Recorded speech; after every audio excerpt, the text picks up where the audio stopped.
Hei! Laitoin oikein kauluspaidan ja kravatin sen kunniaksi, että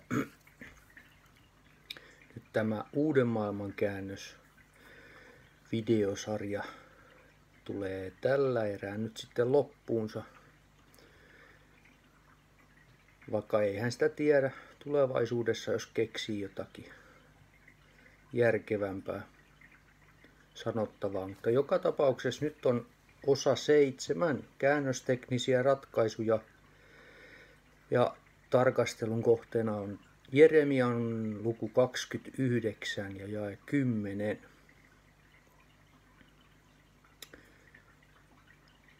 Siinä on Uuden maailman käännös vuodelta 1961. Mainitsee siitä jakeesta näin.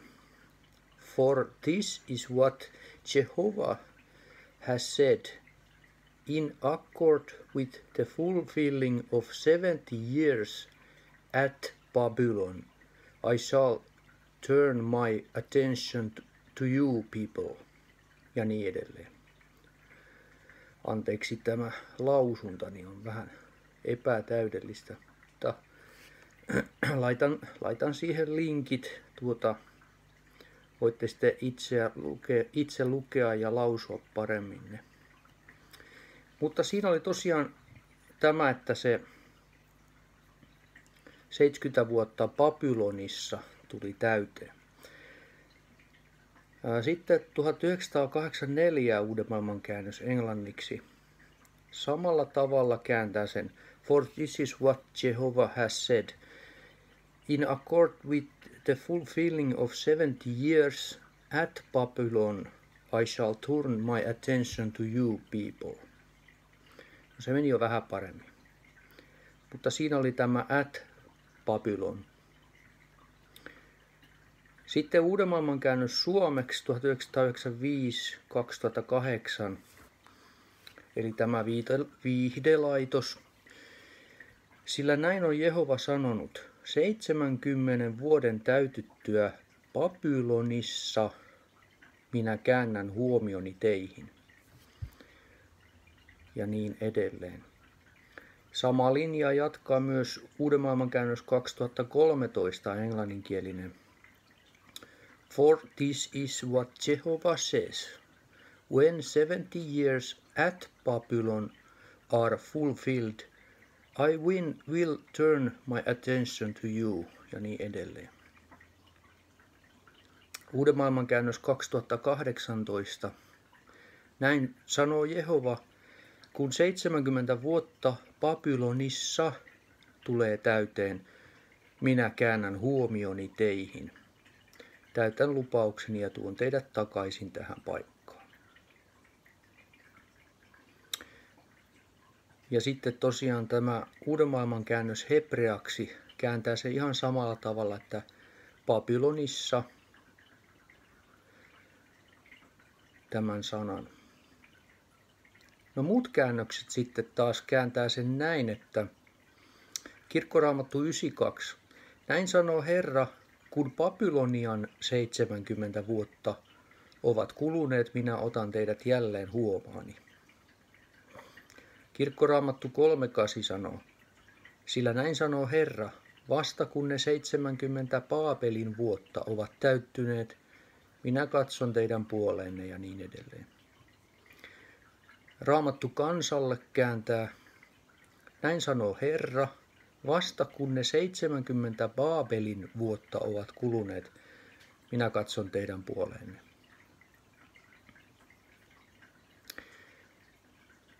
Eli tässä nyt pikaisella vertailulla huomataan se, että on kahdenlaista käännösratkaisuja olemassa. Ja laitan linkin myös siihen BibleHub.comiin. Sieltä löytyy lisää englanninkielisiä käännöksiä. Niissä toistuu tämä sama ilmiö, että se tulkitaan joko Babylonissa tai Babylonille. Eli for tai to Babylon tai sitten in Babylon.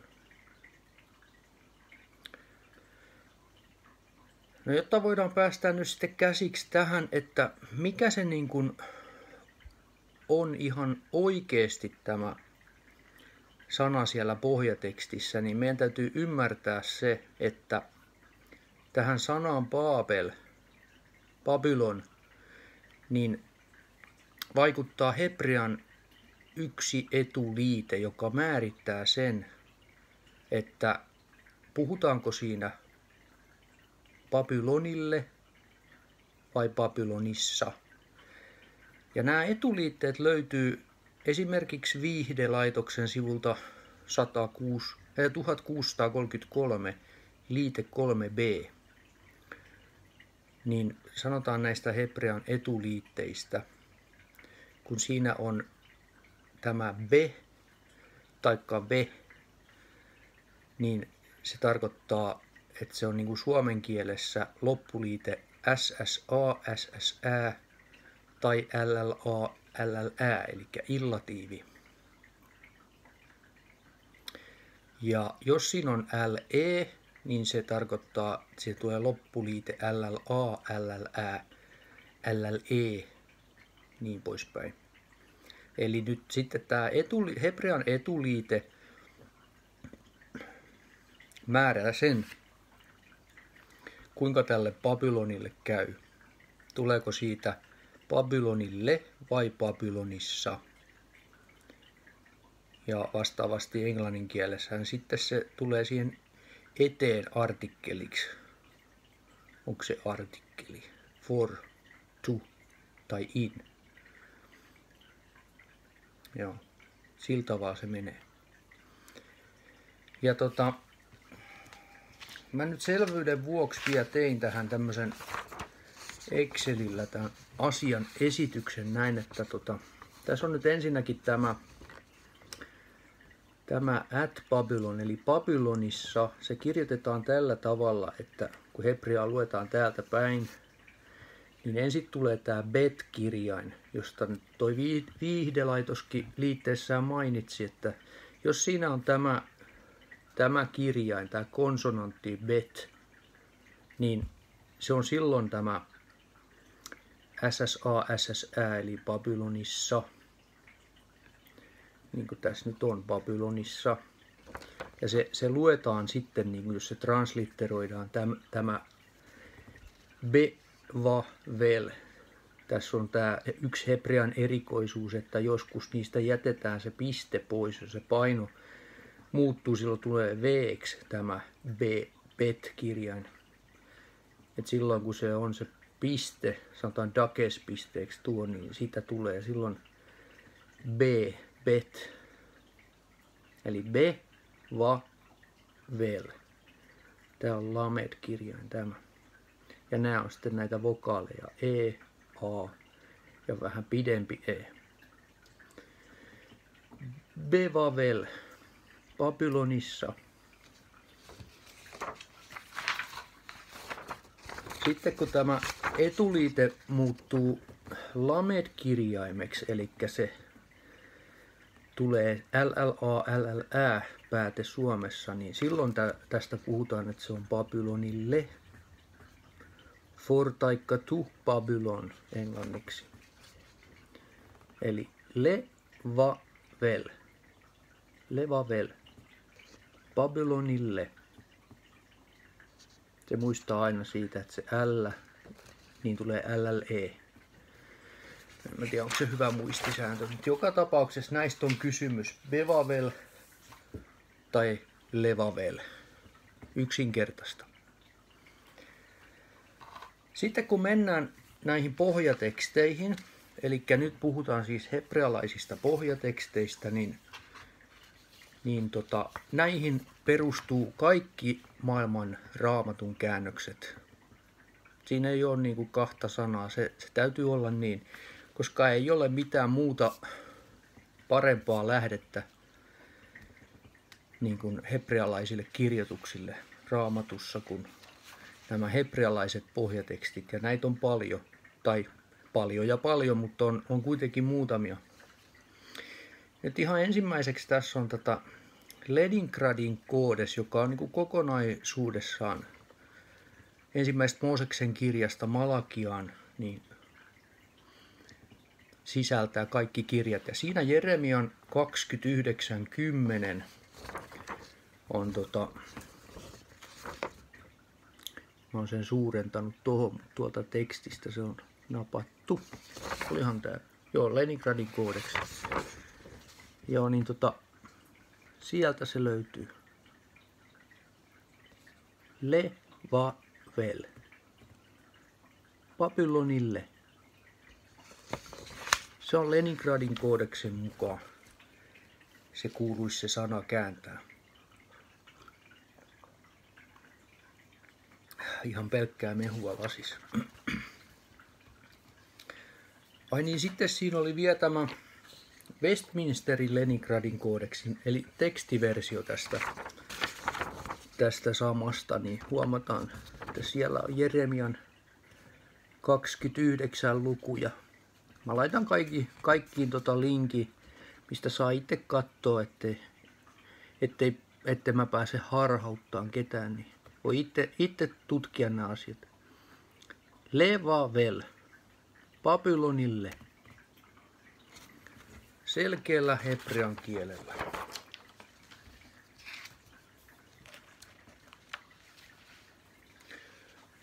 Olisi ollut mahtavaa, kun tämä Jeremian 29:10 jae olisi löytynyt tuosta Aleppon koodeksista, joka on niin kuin toisiksi oikeastaan paras tekstilähde Leningradin koodeksin jälkeen. Mutta yllätys, joku oli repinyt sieltä ne sivut joskus pois ja eihän sitä Jeremian kohtaa siitä löydy. Mutta onneksi meillä on muita lähteitä. Sitten tässä on J.V. Orkista, verkkokirjastosta, hebreankielinen Uuden maailman käännös. Sieltä löytyy Bevavel, eli Babylonissa. Tässä jo heti voidaan verrata, että kummassa on niinku enemmän auktoriteettia tässä Uuden maailman käännöksen hebrealaisessa tekstissä vai hebrealaisessa pohjatekstissä. Kumpaan niin kuin tässä luottaisi ennemmin, kumpi on oikein. Niin pakko sanoa, että kyllä mä ainakin luotan tähän Leningradin koodeksiin enemmän. Kun oli se mikä tahansa käännös maailmassa, niin ei voi mennä edelle. Ei voi mennä edelle, koska näiden kaikkien käännösten tulee perustua siihen. Sitten on Biblia Hebraica Stuttgartensia. Sitäkin Uuden maailman käännös on käyttänyt pohjatekstinä niin kuin Leningradin koodeksia. Kuinka hyvin pojat on löytänyt tämän sanan sieltä? Levavel. Biblia Hebraica Stuttgartensia. Babylonille. Pojat ei ole saanut sitä oikein Uuden maailman käännökseen. Sitten on Kairon karaitikoodeksi. Siinä Jeremian 29:10. Levavel. Ton lamedin erottaa helposti tuosta pitkästä hännästä, että se heitetään tonne ylös aina. Ei heitetä, vaan sieltä se lähdetään niin kirjoittamaan todennäköisesti. Joka tapauksessa Levavel, Babylonille.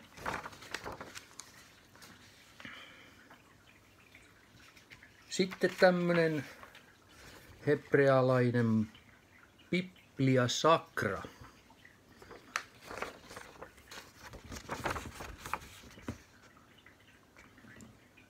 Levavel.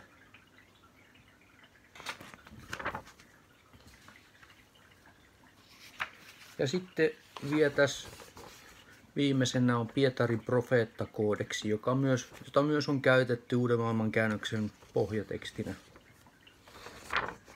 Mitäs Pietarin profeettakoodeksi sanoo?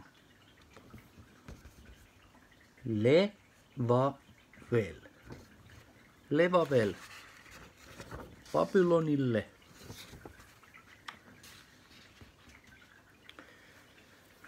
Joten siis, nyt kun lähdetään asioita tutkiin perusteellisesti,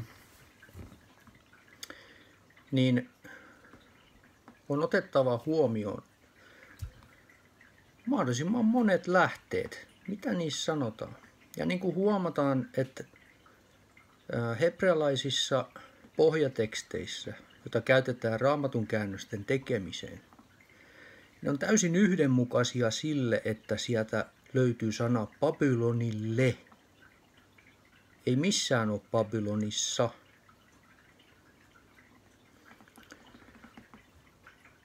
Mutta sitten tullaan siihen kysymykseen, että mistä voi tietää oikein tulkinnon, kun me tiedetään se sana.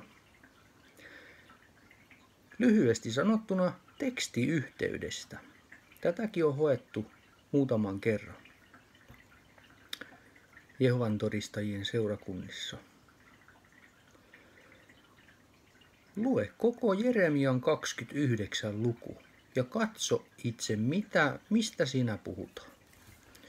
Puhutaanko siinä 70 vuodesta israelilaisille, jotka joutuivat viettämään ne Babylonissa? Vai puhutaanko siinä 70 vuodesta, jonka Jehova on säätänyt ajaksi Babylonille? Et nyt oma ajattelukyky ja päättelykyky vaan uskalletaan ottaa käyttöön, ja ei sovi myöskään unohtaa sitä, että kannattaa pyytää Jehovalta ja Jeesukseltakin Pyhän Hengen ohjausta ja apua, että voi ymmärtää saada ymmärrystä ja tarkkanäköisyyttä tämän asian suhteen. Mihin tämä muutos vaikuttaa? Tämä yhden kirjaimen muutos hebrealaisessa pohjatekstissä. Se vaikuttaa kokonaiseen tulkintaan siitä, mitä tai mille tämä 70 vuoden ennustus oli alun perin annettu. Jos se Jeremian 29.10 tulkittaisi siten, että se oli annettu juutalaisille, eli Jehovan kansalle, niin he olisi olleet siellä Babylonissa 70 vuotta. Mutta jos tämä tulkitaan siten, että tämä ennustus annettiin Babylonille, tämä muuttaa täysin koko tämän opetuksen siitä, että olivatko israelilaiset Babylonissa 70 vuotta.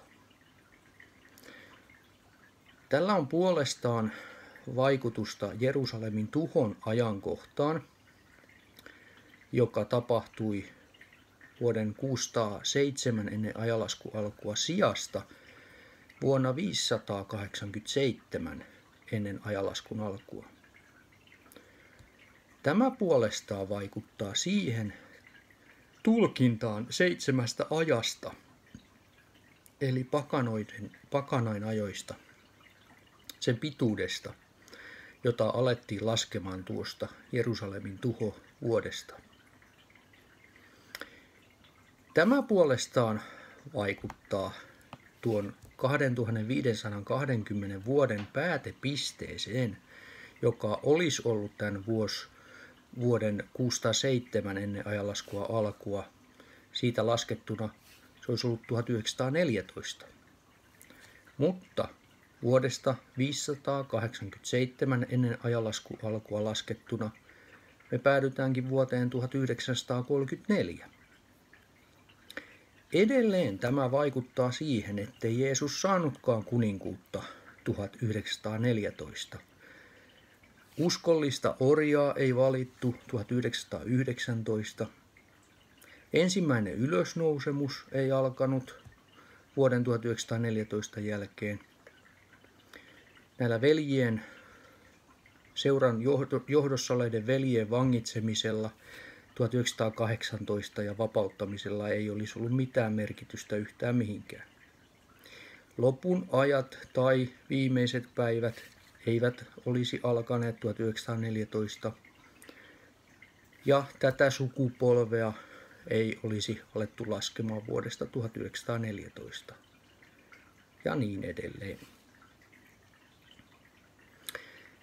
Joten voidaan karrikoiden sanoa, että koko tämä hallintoelimen auktoriteetti lepää yhden kirjaimen varassa, joka sekin on väärennetty. Onneksi olkoon, pojat.